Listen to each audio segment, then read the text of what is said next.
Uh, Good day, everybody. My name is Dinesh Harry. I'm from Wesgro, from the Western Cape of South Africa, in the city of Cape Town.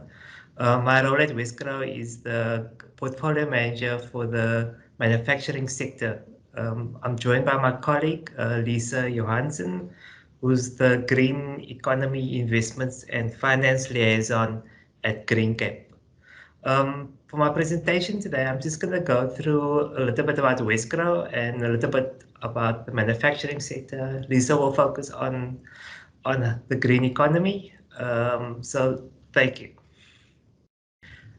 A little bit about Wesgro. Wesgro is the official investment and trade and tourism agency for the Western Cape economy. It's funded by the City of Cape Town and the Western Cape Provincial Government. It has three mandates to look at tourism, trade and investment. On the tourism side, it's just to promote Cape Town as a tourist destination and also to attract large conventions. On the trade side, it helps local companies to assist them with their exports, as well as doing some film promotion. On the investment side, we assist both direct investments, so greenfield investments, as well as brownfield investments coming into this region.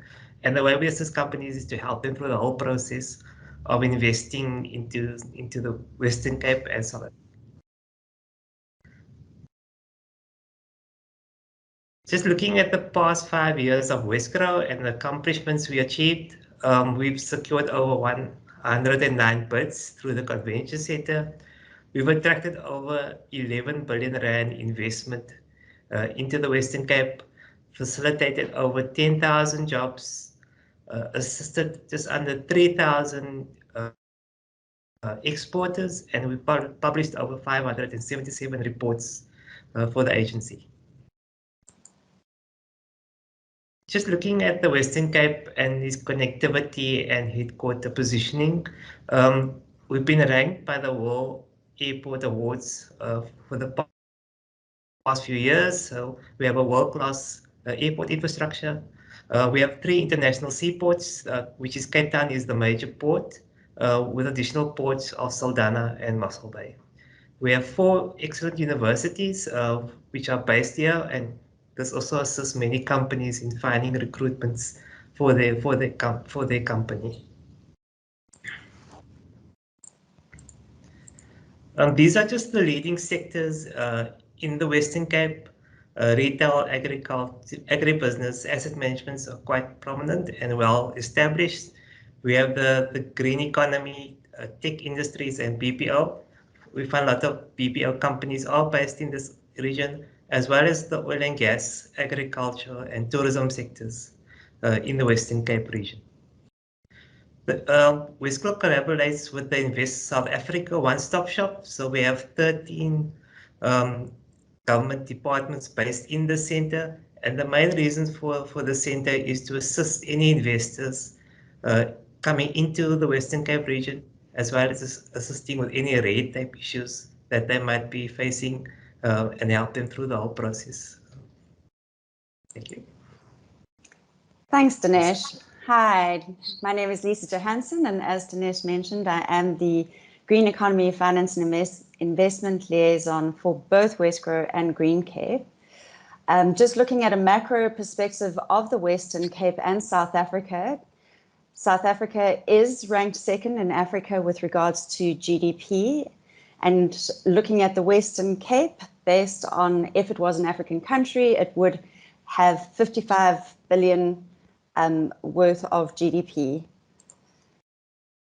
Doing GDP per capita, the Western Cape is actually faring very well with regards to how it fares across, pits it against other African countries, sitting at 5th with 7.930 and 95 billion US dollars. Looking at the different sectors within the economy, we can see that the finance, real estate, and business services in the Western Cape are the leading, make up the leading sectors within the Western Cape. The banking services within South Africa are known to be secure and stable. Just to make mention, the manufacturing sector does make 15% of our economy. Another notable mention is the unemployment rate within the different regions in South Africa, and the fact that Western Cape has very low unemployment rates within South Africa. Dinesh? Thank you, Lisa. Just looking at the manufacturing sector for the Western Cape, just to give you an overview of South Africa and the Western Cape region. As you can look at the background of the South African manufacturing sector, you can see that it's mostly made up of the food and beverages industries, petroleum and chemical products, iron and steel, which as well as wood and printing and paper. These are the major sectors within the manufacturing sector, and the motor industry also plays a critical role in the manufacturing sector. Just looking at the performance of the manufacturing sector over the past few years, you can see that the motor industry, food and beverages, metals, furniture, and iron steel has had a positive growth over the past few years, but we've seen a decline in the wood, textiles and clothing, electronic machinery, and communication sectors. So these sectors were not doing too well in the past few years. Just looking at the Western Cape region, the manufacturing sector is the third largest sector, and that contributes over 15% of GDP. You can see the other sectors which play a critical role are agriculture, mining, electronic and water and gas, construction, and the services industry also plays a great role in the Western Cape economy.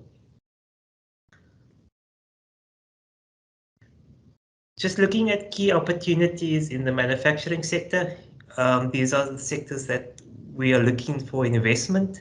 Boat building, we have a very strong boat building industry, furniture industry, well established, a lot of key personnel that can provide services to the industry, clothing and textile, marine manufacturing, metals fabrication, ship repair, with the port being available, niche engineering, medical devices, and aerospace and defense.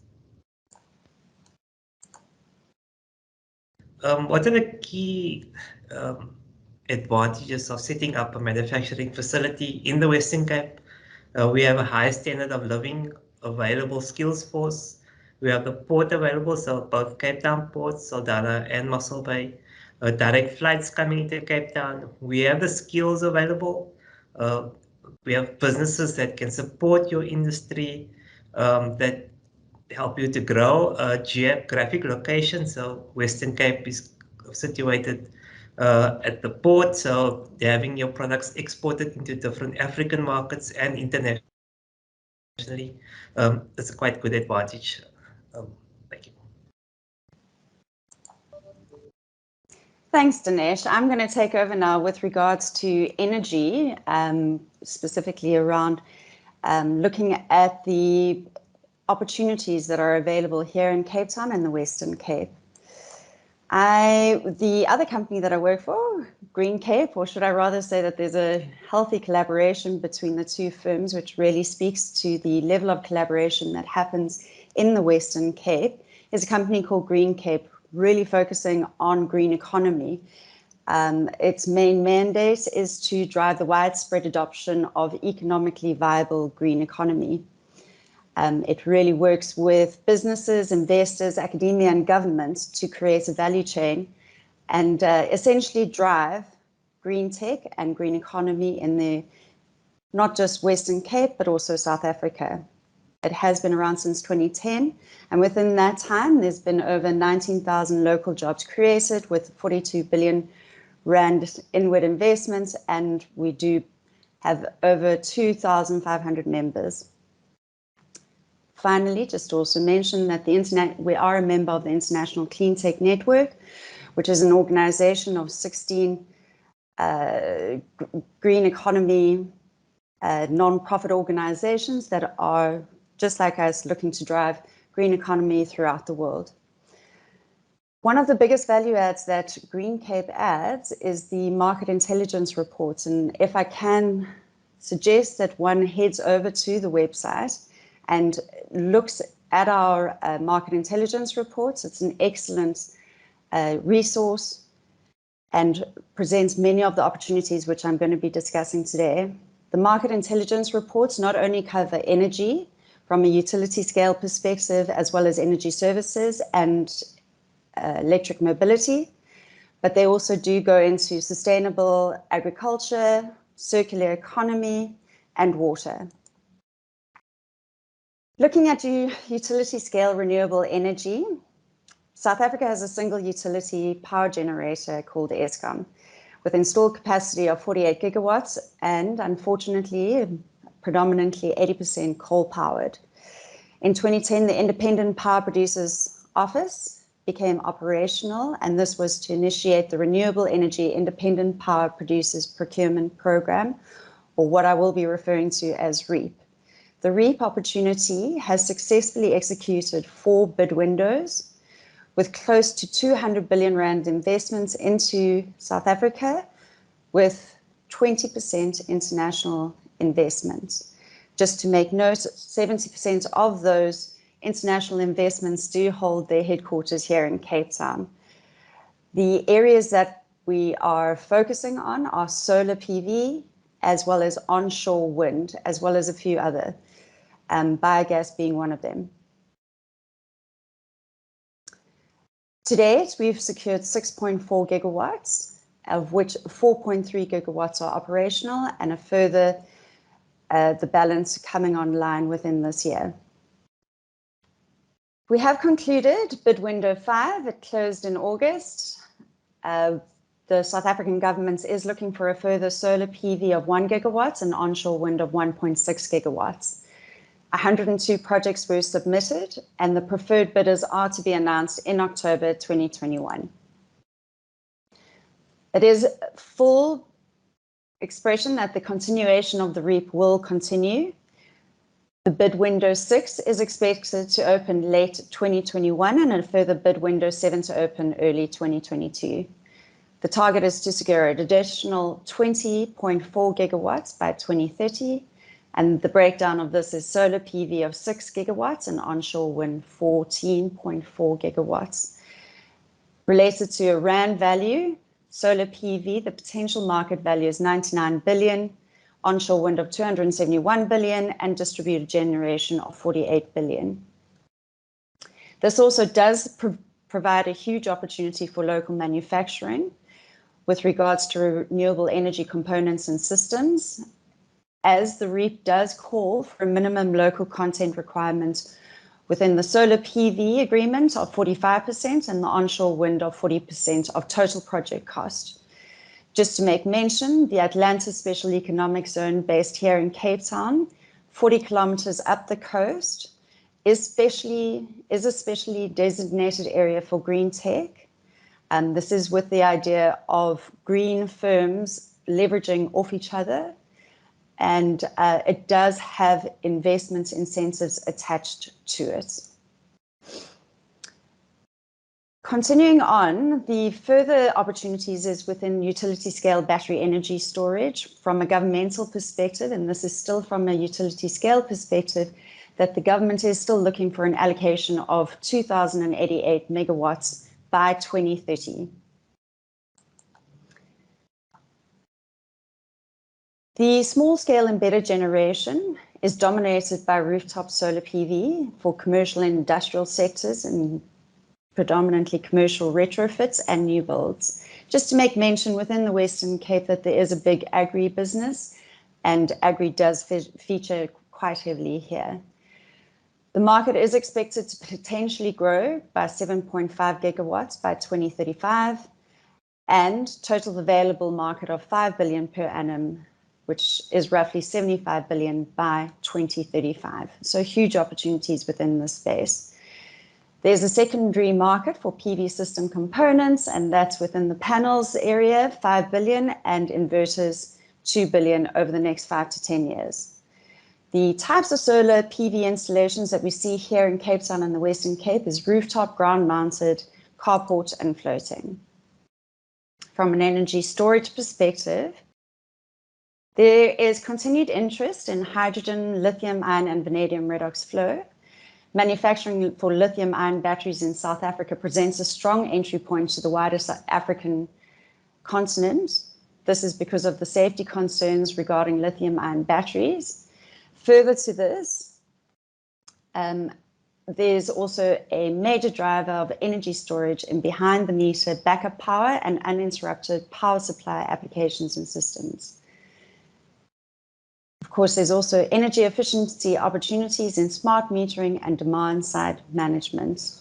These fall within the heat pumps and solar water heaters. Another opportunity within Cape Town and the Western Cape is electric mobility. The biggest opportunity that we feel that currently is within the local manufacturing and electrification of public transport. Within South Africa, the minibus taxi industry carries approximately over 67% of commuters daily. So within the minibus taxi industry, there's a huge opportunity to electrify that industry, as well as the uptake of electric buses. Electric vehicles also present a huge opportunity in construction, retail, and underground mining. There's, of course, ongoing lithium-ion battery production opportunities, as well as passenger vehicle manufacturing, as South Africa does have a strong automotive industry that could potentially pivot to EV manufacturing. And of course, with the EU Green Deal coming online, this will indeed become a reality. Thank you very much. Dinesh, if you could join me in saying thank you for listening to us today. We look forward to hopefully taking conversations further and welcoming you to the Cape Town and the Western Cape. Thank you.